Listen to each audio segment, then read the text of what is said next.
नमस्कार, मैं शुभे और आप देख रहे हैं न्यूज सोनेशन। क्या वाकई राजद सुप्रीमो लालू प्रसाद यादव एक नए सियासी हथियार के तहत बीजेपी के सामने एक बड़ी परेशानी खड़ा करने जा रहे हैं? ये सवाल इसलिए क्योंकि जिस तरीके से आरजेडी सुप्रीमो लालू प्रसाद यादव न सिर्फ अस्पताल से वापस लौटे हैं बल्कि राजनीति में भी उनकी सक्रियता बढ़ती ही जा रही है। लगातार मीडिया से रूबरू होना और कई तरह की बातें कहना, और इतना ही नहीं, 7 तारीख एक ऐसी तारीख है जब आरजेडी की तरफ से विरोध प्रदर्शन किया जाएगा। लगातार अलग अलग तरह की बातें सामने आ रही है और मुद्दा होगा जातीय जनगणना का। जी हां, जातीय जनगणना एक ऐसा मुद्दा है जो पूरी प्रमुखता के साथ लगातार उठाया जा रहा है। बिहार के सियासी गलियारों से लेकर केंद्र के सियासी गलियारों तक इस मुद्दे की चर्चा चरम पर हो रही है और ये ऐसा मुद्दा है संयोग से जिसमें सत्ता पक्ष और विपक्ष दोनों की सहमति है, यानी कि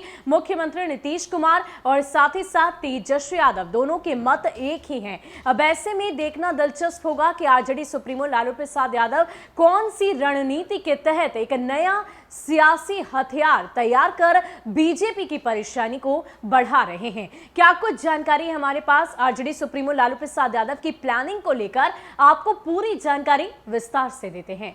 लालू प्रसाद ने अपनी विरासत बेटे तेजस्वी यादव को सौंप दी है। अब सिर्फ कुछ पद ही सौंपा जाना शेष है। लालू प्रसाद अब घर से बाहर भी निकलने लगे हैं, नेताओं से मिलने जुलने लगे हैं। इस बार 7 अगस्त को मंडल दिवस को भव्य तरीके से मनाने का फैसला उनकी पार्टी राष्ट्रीय जनता दल ने लिया है। इसे बीजेपी की उस नीति के खिलाफ सड़क पर मनाया जाएगा जिसके तहत बीजेपी जातीय जनगणना का विरोध कर रही है।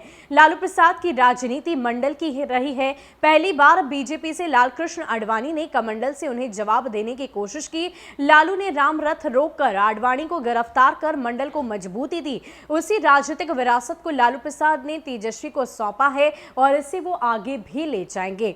मंडल की राजनीति को एक बार फिर से बिहार से ताकत देने की तैयारी है। 7 अगस्त को मंडल दिवस के अवसर पर बिहार के सभी जिला मुख्यालयों में आरजेडी की ओर से जातीय जनगणना कराने, आरक्षित कोटे से बैकलॉग के लाखों रिक्त पद भरने और मंडल आयोग की शेष सभी अनुशंसाएं लागू करने की मांग होगी।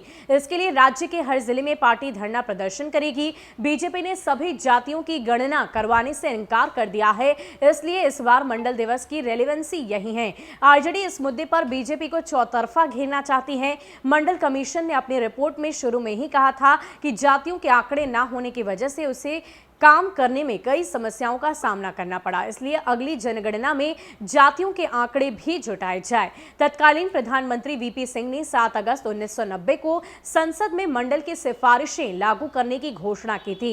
ये लालू प्रसाद की राजनीति की बड़ी जीत थी। पूरे देश में पिछड़ों को 27% आरक्षण देने का विरोध हुआ। 2 दर्जन विश्वविद्यालय के छात्र सड़क पर आंदोलन करने लगे। बिहार में भी खूब बवाल हुआ, लेकिन लालू प्रसाद मुलायम सिंह यादव जैसे नेताओं से मंडल के पक्ष में ताकत दिखाए। आरजेडी प्रवक्ता का कहना है कि पार्टी की ओर से 7 अगस्त को हर जिले में धरना दिया जाएगा, प्रदर्शन होगा। इसके बाद जिला पदाधिकारी के माध्यम से केंद्र सरकार को मेमोरेंडम दिया जाएगा जिसमें जातीय जनगणना कराने, मंडल की अन्य सिफारिशों को लागू करने और आरक्षित कोटे से बैकलॉग के लाखों खाली पदों को भरने की मांग होगी।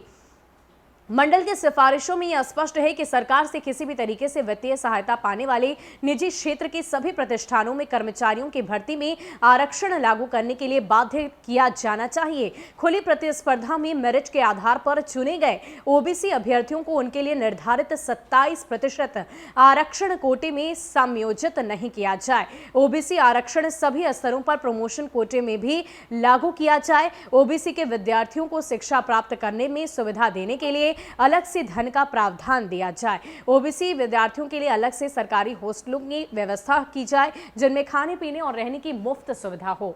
तो बता दें कि जिस तरीके से आरजेडी की तरफ से हर एक छोटे बड़े मुद्दों को लेकर प्रदर्शन किया जा रहा है, चाहे मुद्दा कोई भी हो, मुख्यमंत्री नीतीश कुमार के खिलाफ आवाज बुलंद की ही जाती है। लेकिन ये एक ऐसा मुद्दा है जो ध्यान देने वाला है, आकर्षित करने वाला है। 7 तारीख एक ऐसी तारीख होगी, यहां तक कि आरजेडी के प्रवक्ताओं ने खुद सीएम को निमंत्रण दिया। ये तक कहा, शक्ति यादव की अगर हम बात करें तो वो बातें भी हमने आपको पहले भी सुनवाई थी।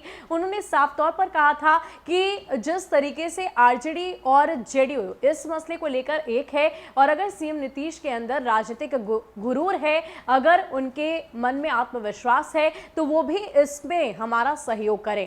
आपको बता दें कि खुद मुख्यमंत्री नीतीश कुमार ने इस बात की चर्चा की है कि वो पत्र लिखकर प्रधानमंत्री से इस बात को लेकर मांग करेंगे, और अगर पत्र से बात नहीं बनती तो वो खुद मुलाकात करने जाएंगे। यानी कि पूरी तस्वीर अब देखने वाली होगी कि किस प्रकार आरजेडी और जेडीयू मिलकर इस मुद्दे को केंद्र सरकार तक पहुंचाती है और वहां पर अपनी मांगों को पूरा करवा पाती है या नहीं। लेकिन कहीं ना कहीं बीजेपी के लिए एक बड़ा हथियार लालू प्रसाद यादव ने तैयार कर लिया है। ज्यादा अपडेट के लिए आप बने रहे न्यूज़ 100 नेशन के साथ। नमस्कार।